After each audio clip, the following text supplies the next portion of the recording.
بسم اللہ الرحمن الرحیم۔ سامعین کرام، آپ سن رہے ہیں عمران سیریز کا اردو ناول اسکیپ گرے، جس کے مصنف ہیں مظہر کلیم ایم اے، اور یہ اس سلسلے کی قسط نمبر 4 ہے۔ مجھے امید ہے آپ کو میری یہ کاوش پسند آ رہی ہوگی۔ آپ نے اگر ابھی تک میرا چینل کہانی گھر سبسکرائب نہیں کیا تو ابھی میرے چینل کو سبسکرائب کر کے بیل نوٹیفیکیشن آن کر دیجئے تاکہ آنے والی ہر نئی کہانی کی اطلاع بر وقت آپ تک پہنچ سکے۔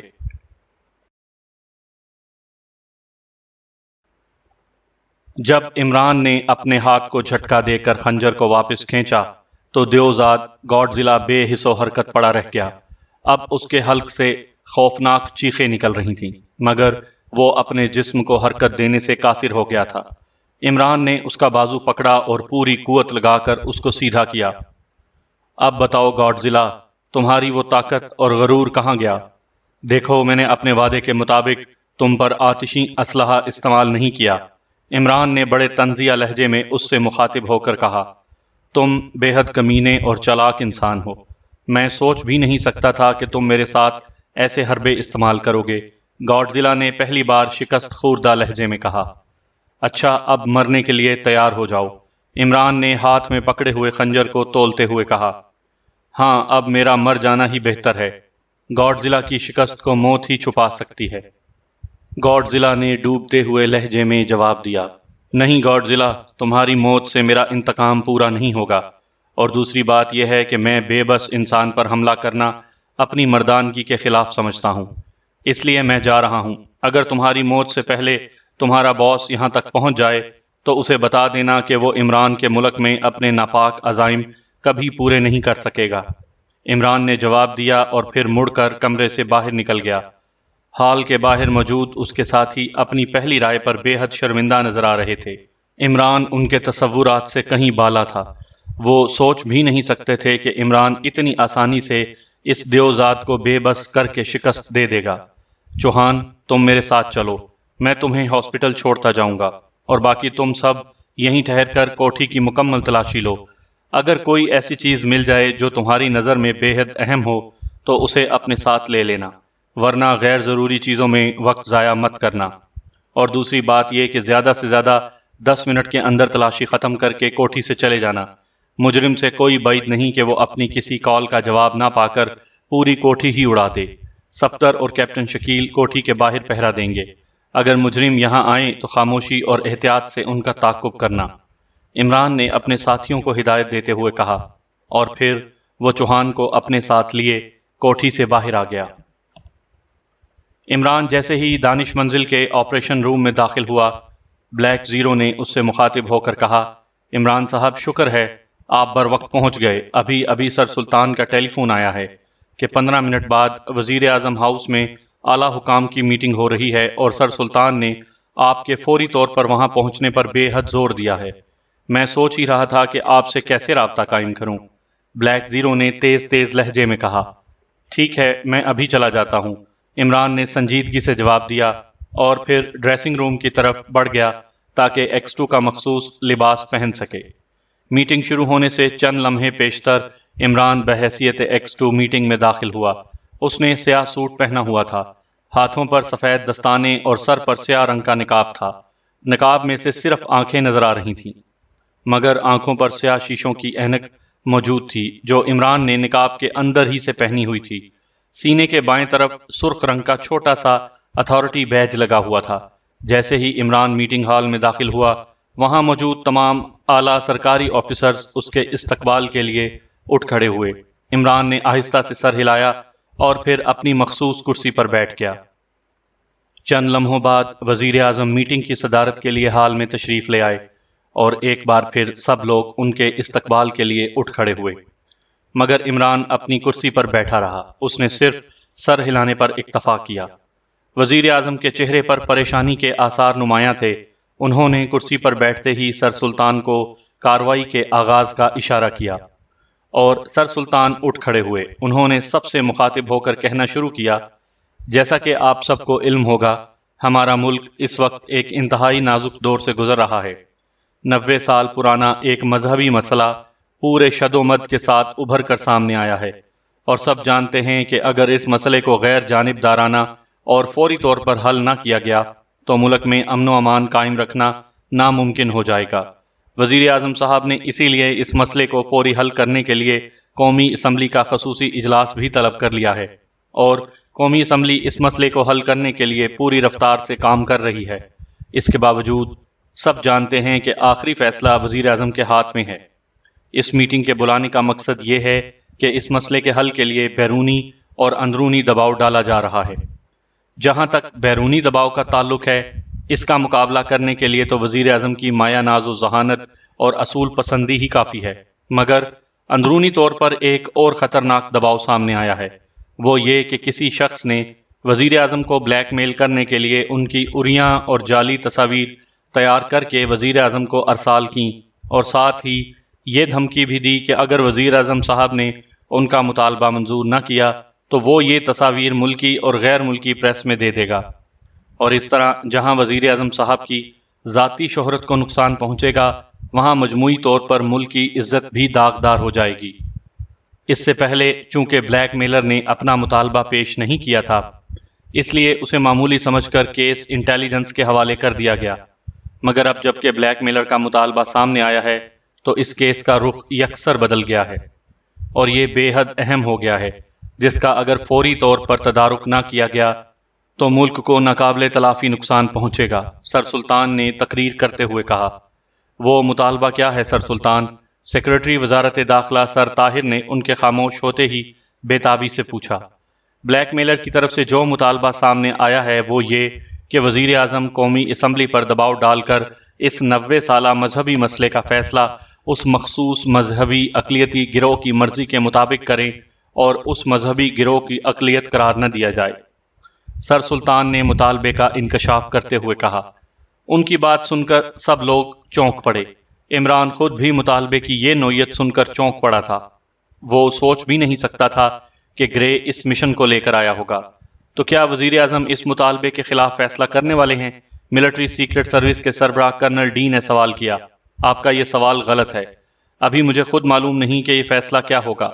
بہرحال جمہوریت کے پیش نظر جو فیصلہ ملک کا قانون ساز ادارہ کرے گا مجھے وہی منظور ہوگا، وزیر اعظم صاحب نے خود جواب دیتے ہوئے کہا۔ تو کیا بلیک میلر کو ٹالا نہیں جا سکتا؟ ظاہر ہے جب تک قومی اسمبلی کا فیصلہ سامنے نہیں آئے گا بلیک میلر اپنی دھمکی پر عمل نہیں کر سکے گا۔ ایک اور سیکرٹری نے اپنی تجویز پیش کی۔ قومی اسمبلی کا فیصلہ چند دنوں بعد سامنے آنے والا ہے، کیونکہ وزیر اعظم صاحب نے اس کے لیے تاریخ مقرر کر دی ہے۔ اس لیے اس فیصلے کے سامنے آنے سے پہلے اس بلیک میلر کی گرفتاری ضروری ہے، اور دوسری بات یہ ہے کہ اس بلیک میلر نے فوری طور پر ہاں یا نہ میں جواب طلب کیا ہے۔ اس کے ساتھ ساتھ اس نے یہ دھمکی بھی دی ہے کہ اگر اس دھمکی کو نظر انداز کر دیا گیا تو وہ وزیر اعظم صاحب کو قتل کرنے سے بھی دریغ نہیں کرے گا۔ اس کے لیے اس نے جلسہ عام میں صدر مملکت کی ٹوپی اتارنے کا حوالہ بھی دیا ہے۔ اس سے وہ یہ ثابت کرنا چاہتا تھا کہ اس طرح وہ بآسانی اپنی دھمکی پر عمل پیرا ہو سکتا تھا۔ سر سلطان نے جواب دیا۔ مگر اس سے پہلے تو وہ ٹوپی اپوزیشن لیڈر کے پاس سے برآمد ہوئی تھی۔ اس لیڈر کے بھائی نے اسے بذریعہ ڈاک ارسال کیا تھا۔ اس سے تو یہی ظاہر ہوتا ہے کہ اپوزیشن مجرموں سے ملی ہوئی ہے، سر رحمان نے پہلی بار دخل اندازی کرتے ہوئے کہا۔ ہاں، ہوا تو ایسے ہی تھا، مگر اس مسئلے کو ملکی حالات کے پیش نظر دبا دیا گیا تھا۔ مگر اب بلیک میلر کے حوالے سے یہ بات ظاہر ہو گئی ہے کہ ایسا اقدام صرف اپوزیشن اور حزب اقتدار کو آپس میں لڑانے کے لیے کیا گیا تھا۔ اگر اپوزیشن مجرم سے ملی ہوئی ہوتی تو مجرم کا مطالبہ یکسر مختلف ہوتا، کیونکہ اپوزیشن کا مطالبہ یہی ہے کہ اس مسئلے کا فیصلہ اکثریتی گروپ کے حق میں کیا جائے۔ سیکرٹری داخلہ سر طاہر نے جواب دیا، اور میٹنگ میں موجود ہر آدمی نے ان کی رائے کی حمایت میں سر ہلایا۔ اس بحث کی یہاں ضرورت نہیں ہے۔ ہم یہ چاہتے ہیں کہ اس مسئلے کا فیصلہ بغیر کسی دباؤ کے قطعی غیر جانبدارانہ اور جمہوری انداز میں ہونا چاہیے۔ قومی اسمبلی کے فیصلے کے مطابق مقررہ تاریخ میں صرف 4 دن باقی رہ گئے ہیں، اس لیے ہم چاہتے ہیں کہ ان 4 دنوں کے اندر مجرم گرفتار ہونا چاہیے، اور ایسا ہونا ہر قیمت پر ضروری ہے۔ آپ اس بات پر غور کریں کہ اتنے قلیل وقت میں مجرم کو کیسے گرفتار کیا جا سکتا ہے۔ وزیر اعظم صاحب نے بحث کو بند کرتے ہوئے کہا۔ اب سب خاموش ہو گئے، کیونکہ کوئی بھی اتنی اہم ذمہ داری اپنے سر نہیں لینا چاہتا تھا۔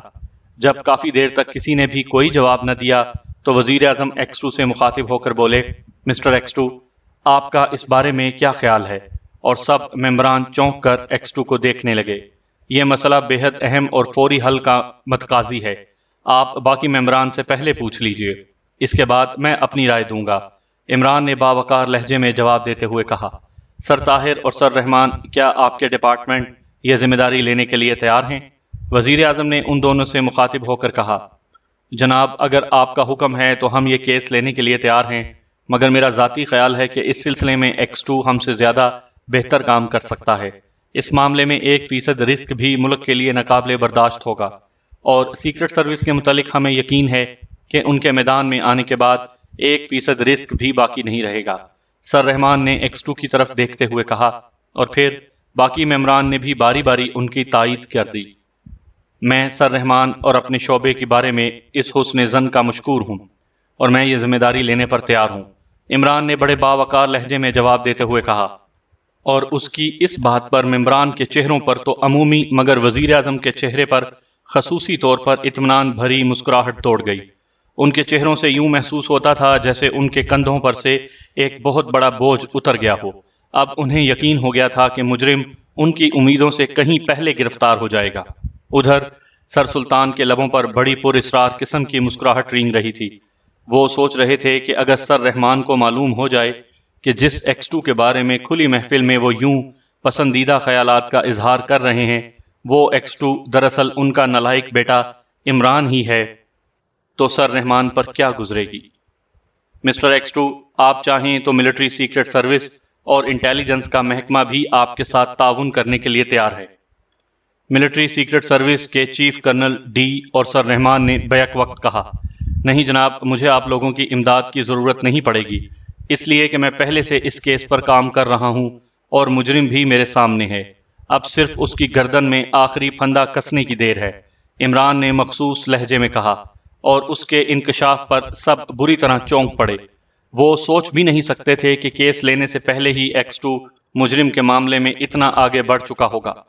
مجرم کون ہے، کیا آپ بتلائیں گے؟ وزیر اعظم نے چونک کر پوچھا۔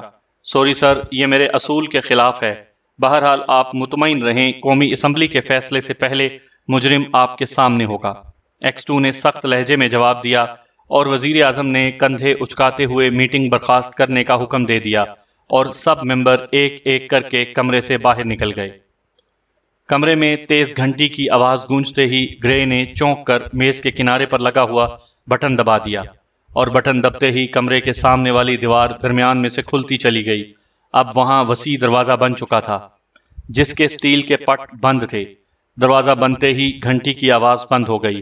گرے نے پہلے بٹن کے قریب لگا ہوا ایک اور بٹن دبا دیا، اور دروازہ خود بخود کھلتا چلا گیا۔ دروازہ کھلتے ہی گرے یکدم اچھل کر کھڑا ہو گیا۔ اس کی آنکھوں سے شدید حیرت کے آثار نمایاں تھے، کیونکہ تقریباً 12 آدمی گاڈ زیلا کو اٹھائے اندر داخل ہو رہے تھے۔ انہوں نے بڑے مؤدبانہ انداز میں گاڈ زیلا کو فرش پر لٹا دیا۔ گاڈ زیلا بے ہوش تھا، اور اس کے جسم سے ابھی تک خون بہہ رہا تھا۔ گاڈ زیلا کا رنگ سرسوں کے پھول کی طرح زرد ہو چکا تھا۔ گاڈ زیلا کو کیا ہوا؟ گرے نے تیزی سے گاڈ زیلا کے قریب جاتے ہوئے حیرت بھرے لہجے میں پوچھا۔ باس، جب ہم خفیہ راستے سے کوٹھی میں داخل ہوئے تو ہم نے مین آپریشن ہال میں گاڈ زیلا کے 5 ساتھیوں کو مردہ اور گاڈ زیلا کو زخمی حالت میں پایا۔ گاڈ زیلا نے ہمیں حکم دیا کہ انہیں فوری طور پر آپ کے پاس لے جایا جائے، اس لیے ہم انہیں لیے ہوئے سیدھے آپ کے پاس آ گئے ہیں۔ ٹھیک ہے، فوراً ڈاکٹر آشکل کو بلاؤ، فوراً، گرے نے غصے سے دھاڑتے ہوئے کہا، اور ان میں سے ایک آدمی بجلی کسی تیزی سے مڑ کر بھاگتا ہوا کمرے سے باہر نکل گیا۔ تقریباً 4-5 منٹ بعد وہ اپنے ساتھ ایک انتہائی بوڑھے آدمی کو لیے اندر داخل ہوا۔ ڈاکٹر آشکل، دیکھو تمہارے گاڈ زیلا کا کیا حال ہے، اگر تم اسے ٹھیک کر دو تو یقین رکھو میں تمہیں اتنی دولت دوں گا کہ تمہاری 7 پشتیں بھی اسے ختم نہیں کر سکیں گی۔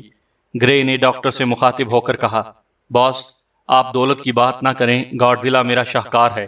میں نے تمام عمر کی ریسرچ کے بعد گاڈ زیلا کو اپنی ایجاد کردہ دوائیں دے کر سپرمین بنا دیا تھا، مگر اس کا کیا حال ہوا، میں ہر قیمت پر اسے بچاؤں گا۔ بوڑھے ڈاکٹر نے جھک کر گاڈ زیلا کی نبض پکڑتے ہوئے کہا، اور دوسرے لمحے وہ چونک پڑا۔ باس، جلدی کریں، اسے میرے کمرے میں پہنچائیں، اس کا فوراً آپریشن ہوگا۔ ڈاکٹر نے سیدھے کھڑے ہوتے ہوئے کہا، اور گرے نے قریب کھڑے آدمیوں کو اسے لے جانے کا حکم دیا، اور چند لمحوں بعد دیوزاد گارڈ ضلع ان آدمیوں کے ہاتھوں پر سوار کمرے سے باہر نکل گیا۔ گرے اس کے باہر جاتے ہی تھکے تھکے قدم اٹھاتا ہوا دوبارہ اپنی کرسی پر گر سا گیا۔ اس کے خوفناک چہرے پر شدید پریشانی اور الجھن کے تاثرات تھے۔ اسے سمجھ نہیں آ رہی تھی کہ ایسا کیسے ہو گیا۔ گارڈ ضلع بیک وقت 50 آدمیوں پر بھاری تھا۔ پھر اس کا یہ حشر کس نے کیا؟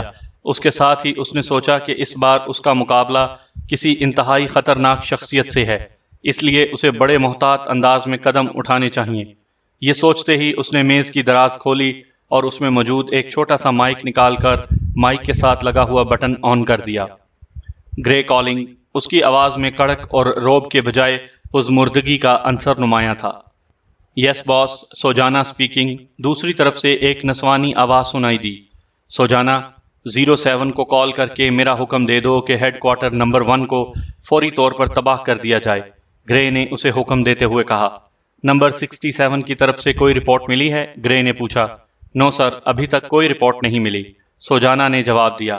اچھا، جیسے ہی اس کی طرف سے رپورٹ ملے مجھے فوراً اطلاع کر دینا، گرے نے تحکمانہ لہجے میں کہا اور مائک کا بٹن آف کر کے دراز بند کر دی۔ ابھی اسے بیٹھے تھوڑی ہی دیر گزری تھی کہ اچانک میز کی ٹاپ پر لگا ہوا شیشے کا چوکور ٹکڑا جلنے بجھنے لگا۔ گرے نے چونک کر دراز کھول کر ایک بار پھر مائک نکال کر اس کا بٹن آن کر دیا۔ یس، گرے اسپیکنگ، گرے نے کرخت لہجے میں کہا۔ باس، میں نے گارڈ ضلع کا آپریشن کر دیا ہے، اب وہ ہوش میں آ چکا ہے اور آپ سے فوری طور پر ملنا چاہتا ہے۔ دوسری طرف سے ڈاکٹر آشکل کی آواز سنائی دی۔ ٹھیک ہے ڈاکٹر، میں آ رہا ہوں، گرے نے مختصر سا جواب دیا اور پھر بٹن آف کر کے اس نے مائک دراز میں رکھا اور خود اٹھ کر کمرے کے پچھلے دروازے کی طرف بڑھ گیا۔ اس بار اس کے چہرے پر اطمینان کے آثار نمایاں تھے۔ کمرے کے کونے میں جا کر اس نے دیوار پر ایک ہاتھ رکھا اور پھر جیسے ہی اس نے ہاتھ کو دبایا، کمرے کی دیوار میں ایک دروازہ بن گیا اور گرے اس میں سے گزرتا ہوا دوسری طرف ایک گیلری میں آ گیا۔ گیلری کراس کر کے وہ ایک دروازے کے سامنے پہنچ گیا۔ دروازے کے باہر ایک مسلح آدمی موجود تھا۔ گرے کو دیکھتے ہی اس نے بڑی پھرتی سے سلوٹ مارا اور پھر آگے بڑھ کر اس نے ایک بٹن دبا کر دروازہ کھول دیا اور گرے بڑی بے نیازی سے اندر بڑھتا چلا گیا۔ یہ ایک خاصا بڑا کمرہ تھا جس میں سرجری کے آلات اور دیگر پیچیدہ قسم کی مشینیں فٹ تھیں۔ ایک طرف مختلف قسم کی دوائیوں کے جار موجود تھے۔ درمیان میں ایک بہت مضبوط سٹریچر پر گارڈ ضلع لیٹا ہوا تھا۔ اس کی ایک سائڈ پر خون کی بوتل کا سٹینڈ اور دوسری سائڈ پر گلوکوز کی بوتل سٹینڈ پر فٹ تھی۔ گارڈ ضلع اوندھے منہ لیٹا ہوا تھا اور اس کی گردن کی پشت پر پٹیاں بندھی ہوئی تھی۔ ڈاکٹر آشکل سفید چوغے میں اس کے قریب کرسی پر بیٹھا ہوا تھا۔ گرے کو دیکھتے ہی ڈاکٹر مودبانہ انداز میں کھڑا ہوا۔ آپریشن کیسا رہا ڈاکٹر؟ گرے نے گارڈ ضلع کے قریب پہنچتے ہوئے کہا۔ کامیاب، ویسے یہ میری زندگی کا سب سے خطرناک آپریشن تھا۔ حرام مغز میں موجود پورے اعصابی نظام کی رگیں کٹ چکی تھیں۔ میں نے انہیں جوڑنے میں اپنی زندگی کا تمام تجربہ استعمال کر دیا۔ اب گارڈ ضلع اپنے جسم کو حرکت دے سکتا ہے، ڈاکٹر نے مودبانہ لہجے میں جواب دیا۔ ویری گڈ ڈاکٹر، تم نے گارڈ ضلع کی جان بچا کر مجھ پر احسان کیا ہے، گرے نے خوش ہو کر کہا، اور پھر وہ گارڈ ضلع سے مخاطب ہو کر بولا۔ گارڈ ضلع، کیا تم بآسانی بول سکتے ہو؟ ہاں باس، میں شرمندہ ہوں کہ تمہارے اور ڈاکٹر کے معیار پر پورا نہ اتر سکا، گارڈ ضلع نے کمزور لہجے میں جواب دیا۔ مجھے تفصیل بتاؤ گارڈ ضلع، میں اس شخصیت کے متعلق سننے کے لیے سخت بے چین ہوں جس نے تم جیسے ناقابل شکست آدمی کا یہ حشر کیا ہے، گرے نے پوچھا۔ باس، آپ کو یاد ہوگا جرمنی میں ایک بار ڈاکٹر شوکام اور ایک نوجوان علی عمران ہم سے ٹکرائے تھے، جس کے نتیجے میں ہمیں فرار ہونا پڑا تھا۔ بعد میں ہم نے ڈاکٹر کو تو قتل کر دیا تھا، مگر وہ نوجوان غائب ہو گیا تھا، گارڈ ضلع نے تفصیلات بتاتے ہوئے کہا۔ گرے اس کی بات سن کر چند لمحے سوچتا رہا، پھر اچانک اس کی آنکھوں میں چمک ابھر آئی۔ ہاں، مجھے یاد آ گیا، وہ مسخرہ سا احمق نوجوان، تو کیا یہ سب اسی کا کیا دھرا ہے؟ گرے نے حیرت بھرے لہجے میں جواب دیا۔ ہاں باس، میں آپ کے حکم کے مطابق وہاں آنے والے 6 آدمیوں اور ایک لڑکی کو بے ہوش کر چکا تھا۔ اس کے بعد میں اپنے گروپ کے 5 آدمیوں کو وہیں چھوڑ کر آپ کو کال کرنے آپریشن روم میں گیا۔ جب میں واپس آیا تو سب آدمی ہلاک ہو چکے تھے اور حملہ آور سب ہوش میں تھے۔ ان کے ہاتھوں میں اسلحہ تھا، البتہ وہ مسخرہ سا نوجوان اس بار ان کے درمیان موجود تھا۔ میں نے موقع کی مناسبت سے اس نوجوان کو بغیر اسلحے کے ساتھ اپنے ساتھ مقابلہ کرنے پر آمادہ کر لیا، اور یہی میری غلطی تھی۔ وہ نوجوان جو بظاہر قطعی احمق نظر آ رہا تھا، انتہا درجے کا پھرتیلا اور چلاک نکلا۔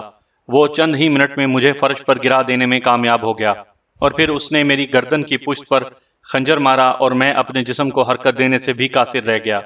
گاڈ ضلع نے تفصیلات بتلاتے ہوئے کہا، کمال ہے، مجھے یقین نہیں آ رہا کہ وہ چڑی مار کا نوجوان تمہیں بے بس کرنے میں کامیاب ہو گیا تو اس نے تمہیں قتل کرنے کے بجائے زندہ کیوں چھوڑ دیا؟ گرے نے سوال کیا۔ اس نے اپنے ساتھیوں کے ساتھ جاتے ہوئے مجھے پیغام دیا کہ اگر میں زندہ رہ جاؤں تو اپنے باس سے یہ کہہ دوں کہ یہ علی عمران کا ملک ہے، یہاں سے اس کی لاش ہی واپس جا سکتی ہے۔ گاڈ ضلع نے جواب دیا، اس کی یہ جرت، میں اس نوجوان کا وہ حشر کروں گا کہ اس کی روح صدیوں تک بلبلاتی رہے گی۔ اسکیپ گرے ناقابل شکست ہے اور ناقابل شکست رہے گا، گرے نے غصے سے بھڑکتے ہوئے کہا۔ گاڈ ضلع خاموش رہا۔ ڈاکٹر، گاڈ ضلع کتنے دنوں میں ٹھیک ہو جائے گا؟ میں اس کے ہاتھوں اس نوجوان کا کیمہ بنوانا چاہتا ہوں۔ گرے نے اس بار ڈاکٹر سے مخاطب ہو کر کہا، 1 ہفتے کے اندر اندر گاڈ ضلع بالکل تندرست ہو جائے گا۔ ڈاکٹر نے موتبانہ لہجے میں جواب دیا، ٹھیک ہے، مجھے بھی مشن کی تکمیل میں 1 ہفتہ لگ جائے گا۔ میں دیکھوں گا کہ یہ نوجوان میرے آڑے آ کر کس طرح میرے ہاتھوں جان بچا سکتا ہے۔ میں آج ہی اپنے آدمیوں کو اس کی تلاش میں لگا دیتا ہوں۔ میں سوجانا کو یہاں بھیج دیتا ہوں، تم اس نوجوان اور اس کے ساتھیوں کے حلیے اسے تفصیل سے بتلا دو، گرے نے دھاڑتے ہوئے کہا، اور پھر تیز تیز قدم اٹھاتا ہوا کمرے سے باہر نکل گیا۔ عمران کے دانش منزل پہنچتے ہی بلیک زیرو نے اسے بتلایا کہ مجرموں کے اڈے سے کوئی قابل ذکر چیز نہ ملی، اور اس کے ساتھ ہی ساتھ یہ بھی بتا دیا کہ کوٹھی اچانک ایک خوفناک دھماکے سے تباہ ہو گئی ہے، اور وہاں مجرموں کا کوئی آدمی اندر جاتے یا باہر نکلتے بھی دکھائی نہیں دیا۔ ٹھیک ہے، ایسا ہی ہونا چاہیے تھا، عمران نے ایک طویل سانس لیتے ہوئے کہا، اور پھر اس نے مختصر طور پر گرے کے مطالبے کے متعلق بلیک زیرو کو بھی بتلا دیا۔ اوہ، تو یہ واقعی انتہائی سیریس معاملہ ہے۔ اگر گرے نہ پکڑا گیا تو ملکی حالات بھونچال کی زد میں آ جائیں گے۔ بلیک زیرو نے بھی تشویش آمیز لہجے میں جواب دیا، گرے بے حد چالاک مجرم ہے، اس نے صرف وزیر اعظم کو ہی نہیں بلکہ اسمبلی کے سرکردہ ممبروں کو بھی بلیک میل کر رکھا ہوگا۔ اس کے ساتھ ساتھ اس نے وزیر اعظم کے قتل کا انتظام بھی یقیناً کر لیا ہوگا۔ وہ چوطرفہ وار کرنے کا عادی ہے۔ عمران نے بلیک زیرو کو گرے کے متعلق مزید بتایا۔ بہرحال اب اس مجرم کو قومی اسمبلی کے فیصلے کی تاریخ سے پہلے گرفتار کرنا لازمی ہو گیا ہے، تاکہ اس کی گرفتاری کی خبر سن کر وہ ممبران بھی جو بلیک میل ہو رہے ہوں اطمینان دل سے اور غیر جانبدارانہ طور پر فیصلہ کر سکیں۔ بلیک زیرو نے تشویش بھرے لہجے میں کہا، ہاں، ہونا تو ایسے ہی چاہیے، مگر ہمارے پاس کوئی لائن آف ایکشن نہیں ہے جس سے مجرم کو ٹریس کیا جا سکے۔ عمران نے سوچ میں ڈوبے ہوئے لہجے میں جواب دیا۔ اس وقت اس کے چہرے پر بے پناہ سنجیدگی چھائی ہوئی تھی۔ کافی دیر تک کمرے میں گہری خاموشی طاری تھی، پھر اچانک عمران چونک پڑا۔ اس نے بلیک زیرو سے مخاطب ہو کر کہا، کیا صفدر اور شکیل ابھی تک کوٹھی کے گرد پہرا دے رہے ہیں؟ جی ہاں، میں نے ابھی انہیں واپس آنے کے لیے نہیں کہا، بلیک زیرو نے جواب دیا۔ ٹرانسمیٹر پر انہیں کال کرو، عمران نے اسے حکم دیتے ہوئے کہا، اور بلیک زیرو نے میز پر موجود ٹرانسمیٹر کا بٹن دبا کر فریکوینسی سیٹ کی اور پھر اس کا آپریشن بٹن آن کر دیا۔ Hello hello, over, black zero نے مخصوص انداز میں پکارا۔ Hello, Safdar speaking, over. چند لمحوں بعد دوسری طرف سے صفدر کی آواز ابھری۔ عمران نے بلیک زیرو کے ہاتھ سے مائک لے لیا اور مخصوص آواز میں کہا، X2 سپیکنگ، اوور۔ یس سر، اوور۔ دوسری طرف سے جواب ملا۔ صفدر، کیا پوزیشن ہے؟ اوور۔ سر، کوٹھی پر پولیس کا قبضہ ہے اور پولیس پوری کوٹھی کے ملبے کو ہٹا ہٹا کر چیک کر رہی ہے، اوور۔ صفدر نے جواب دیا۔ صفدر، کیا تم نے سرنگ کے راستے کو بھی کور کیا تھا؟ اوور۔ عمران نے سوال کیا۔ یس سر، شکیل اسی طرف تھا، اوور۔ صفدر نے جواب دیا۔ اچھا، اب تم ایسا کرو کہ کوٹھی میں داخل ہو کر کسی طرح یہ معلوم کرو کہ گاڈ ضلع کی لاش پولیس کو ملی ہے یا نہیں، اوور۔ عمران نے اسے ہدایت دیتے ہوئے کہا۔ بہتر باس، میں ابھی جاتا ہوں۔ پولیس افسران میں سے کئی میرے دوست ہیں، اس لیے میں بآسانی معلوم کر لوں گا، اوور۔ صفدر نے جواب دیا۔ ٹھیک ہے، معلوم کر کے مجھے ابھی رپورٹ دو، اوور اینڈ آل، عمران نے کہا اور مائک بلیک زیرو کی طرف بڑھا دیا۔ بلیک زیرو نے ٹرانسمیٹر آف کر کے مائک اس میں لٹکا دیا۔ عمران چند لمحے کچھ سوچتا رہا، پھر اس نے ٹرانسمیٹر کو اپنی طرف کھسکایا اور اس کی فریکوینسی سیٹ کر کے اسے آن کیا اور مائک سنبھال لیا۔ ہیلو ہیلو، اوور، عمران نے سنجیدہ لہجے میں کہا، اور پھر چند لمحوں کی کوشش کے بعد دوسری طرف سے آواز سنائی دی، tiger speaking, over, Imran speaking, over. Imran نے اپنے اصل لہجے میں بڑی سنجیدگی سے کہا، یس باس، فرمائیے، اوور۔ دوسری طرف سے ٹائیگر کی مودبانہ آواز سنائی دی، ٹائیگر، وزیر اعظم کے پرسنل سیکرٹری کو اغوا کر کے اس کے میک اپ میں تم وزیر اعظم کے قریب رہو، تمہیں بے حد چوکنا رہنا ہوگا، وزیر اعظم کی جان کو کسی بھی لمحے خطرہ درپیش آ سکتا ہے۔ ہاں، اگر اس دوران کوئی ایسی ویسی بات تمہارے علم میں آئے جسے تم مشکوک سمجھو تو فوری طور پر مجھے رپورٹ دینا، اوور، عمران نے اسے ہدایت دیتے ہوئے کہا۔ بہتر سر، میں آج ہی کوشش کرتا ہوں کہ پرسنل سیکرٹری کی جگہ لے کر میں آپ کو کال کر کے اطلاع دے دوں، ٹائیگر نے جواب دیا۔ ٹھیک ہے، اب وزیر اعظم کا دفاع تمہاری ذمہ داری ہے، اور تم جانتے ہو اس سلسلے میں معمولی سی کوتاہی بھی کتنی خطرناک ثابت ہو سکتی ہے، اوور، عمران نے اسے متنبہ کرتے ہوئے کہا۔ آپ بے فکر رہیں سر، میں اس کام کی اہمیت کو سمجھتا ہوں، اوور، ٹائیگر نے مودبانہ لہجے میں جواب دیا۔ اوور اینڈ آل، عمران نے جواب دیا اور پھر بٹن آف کر کے سلسلہ منقطع کر دیا۔ اسی لمحے ٹرانسمیٹر سے سیٹی کی آواز نکلی اور عمران نے چونک کر ڈائل کو دیکھا، فریکوینسی تبدیل ہو چکی تھی۔ وہ نئی فریکوینسی دیکھ کر سمجھ گیا کہ صفدر کی کال ہے۔ اس نے بٹن دبا کر رابطہ قائم کیا تو دوسری طرف سے صفدر کی آواز ابھری، Safdar calling, over, X2۔ Imran نے مخصوص لہجے میں جواب دیا، سر، میں نے معلوم کر لیا ہے، اس حال کے ملبے سے گاڈ ضلع کی لاش نہیں ملی، اوور، صفدر کی آواز سنائی دی۔ ٹھیک ہے، مزید کوئی بات، اوور، عمران نے سوال کیا۔ کوئی خاص بات نہیں سر، البتہ اس کوٹھی میں تہ خانوں کا جال بچھا ہوا ہے، اور نیچے تہ خانوں میں سے عجیب و غریب اور جدید قسم کے میکینزم کے آثار بھی ملے ہیں، اس لیے پولیس بے حد حیران ہے۔ کوٹھی کی ملکیت کے بارے میں معلوم ہوا ہے کہ 6-7 ماہ پہلے کسی غیر ملکی نے یہ کوٹھی خریدی تھی، اور دوسری بات یہ بھی کہ سرنگ کے علاوہ اس کوٹھی سے باہر جانے کے اور بھی بہت سے خفیہ راستے ملے ہیں، اوور، صفدر نے تفصیل بتلاتے ہوئے کہا۔ انہی خفیہ راستوں سے گاڈ ضلع کو لے جایا گیا ہوگا۔ بہرحال تم اور شکیل واپس اپنے فلیٹوں میں چلے جاؤ اور مزید ہدایات کے منتظر رہو، اوور اینڈ آل، عمران نے جواب دیا اور بٹن آف کر کے مائک ٹرانسمیٹر کے ہک سے لٹکا دیا۔ بلیک زیرو، جولیا کو ہدایت دے دو کہ وہ سب ممبران کو الرٹ کر دے کہ وہ اب ہر وقت میک اپ میں رہیں، اور اس کے ساتھ ہی انہیں میری نگرانی بھی کرنی پڑے گی۔ آج کے بعد میں اپنا زیادہ وقت پبلک مقامات پر گزاروں گا، عمران نے بلیک زیرو سے مخاطب ہو کر کہا۔ کیا میں اس کی وجہ پوچھ سکتا ہوں؟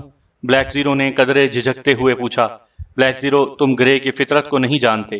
جب اسے گاڈ ضلع سے معلوم ہوا ہوگا کہ میں اس کے آڑ سے آ رہا ہوں تو وہ پاگل کتے کی طرح اپنے آدمیوں کو میرے پیچھے لگا دے گا، اور اب اس تک پہنچنے کی صرف ایک ہی صورت رہ گئی ہے کہ وہ مجھے اغوا کر کے اپنے اڈے پر لے جائے، اور اس طرح ہمیں آگے بڑھنے کا کوئی کلیو مل جائے، عمران نے اسے سمجھاتے ہوئے کہا۔ تو اس کے لیے کیا یہ بہتر نہیں رہے گا کہ آپ کی نگرانی میں خود کروں، اور جب ضرورت پڑے تو میں ممبروں کو ٹرانسمیٹر پر بلوا لوں؟ ہمارے باقی تمام ساتھیوں کو گاڈ ضلع دیکھ چکا ہے، میک اپ میں ہونے کے باوجود ان کے ڈیل ڈول اور قد و قامت سے اندازہ لگایا جا سکتا ہے، اور ہو سکتا ہے کہ آپ کو تو اغوا کر لیا جائے اور انہیں فوری طور پر گولی مار دی جائے، اس لیے رسک نہیں لینا چاہیے، بلیک زیرو نے تجویز پیش کرتے ہوئے کہا۔ اس کی بات سن کر عمران بے اختیار مسکرا دیا، اور پھر اس نے مسکراتے ہوئے کہا، تو سیدھی طرح کہو بلیک زیرو کہ تمہاری ہتھیلیاں کھجلا رہی ہیں، بہرحال تمہاری تجویز مجھے منظور ہے۔ تمام ممبروں سے کہہ دو کہ وہ آئندہ فون کے بجائے واچ ٹرانسمیٹر پر تم سے رابطہ رکھیں، اور تم کل صبح ہوٹل ہلز میں پہنچ جانا، میں وہیں موجود ہوں گا، عمران نے کہا، اور پھر اٹھ کر کمرے سے باہر نکل آیا۔ ٹائیگر نے بڑی آسانی سے پرائم منسٹر کے پرسنل سیکرٹری کو اغوا کر لیا۔ اس کا قد و قامت بھی چونکہ اس سے مطابقت رکھتا تھا، اس لیے آج صبح جب وہ سیکرٹری کے میک اپ میں دفتر گیا تو کسی کو اس پر شک نہ ہوا۔ اس نے عمران کو اپنی کامیابی کی اطلاع بھی دے دی تھی، اور عمران نے اسے ایک بار پھر ہوشیار رہنے کی تاکید کر دی۔ تمام دن وہ اپنے معمول کے مطابق اپنے فرائض سر انجام دیتا رہا۔ ویسے ایک ہی دن میں اس نے محسوس کر لیا تھا کہ پرائم منسٹر آج کل بے حد پریشان اور الجھے ہوئے ہیں، چونکہ اس کا کام ہی ایسا تھا کہ وہ پرائم منسٹر کو پیش آنے والے تمام واقعات سے باخبر کرتا رہتا۔ اس لیے اسے وجہ بھی معلوم ہو گئی کہ اس مذہبی مسئلے کی بنا پر پرائم منسٹر زیادہ الجھے ہوئے ہیں۔ ملکی حالات سے صاف ظاہر تھا کہ ملک اس وقت خفیہ آتش فشاں کے دہانے پر موجود ہے، ایسا آتش فشاں جو کسی بھی لمحے پھٹ سکتا ہے، اور اگر ایک بار پھٹ گیا تو وہ پورے ملک کو تباہ و برباد کر کے رکھ دے گا، اور اپوزیشن اس آتش فشاں کو بھڑکانے کے لیے حتی الوسیع کوشش کر رہی تھی۔ اس مسئلے پر اندرونی دباؤ کے ساتھ ساتھ متضاد قسم کا بیرونی دباؤ بھی پرائم منسٹر پر ڈالا جا رہا تھا۔ اقلیتی فرقہ کے بیرونی حمایتی اس کوششوں میں مصروف تھے کہ اسے داخلی معاملے کے بجائے بین الاقوامی مسئلہ بنا دیا جائے۔ سامعین کرام، آپ سن رہے تھے عمران سیریز کا اردو ناول اسکیپ گرے، جس کے مصنف ہیں مظہر کلیم ایم اے، اور یہ اس سلسلے کی قسط نمبر 4 تھی۔ مجھے امید ہے آپ کو میری یہ کاوش پسند آ رہی ہوگی۔ آپ نے اگر ابھی تک میرا چینل کہانی گھر سبسکرائب نہیں کیا تو ابھی میرے چینل کو سبسکرائب کر کے بیل نوٹیفیکیشن آن کر دیجئے، تاکہ آنے والی ہر نئی کہانی کی اطلاع بر وقت آپ تک پہنچ سکے۔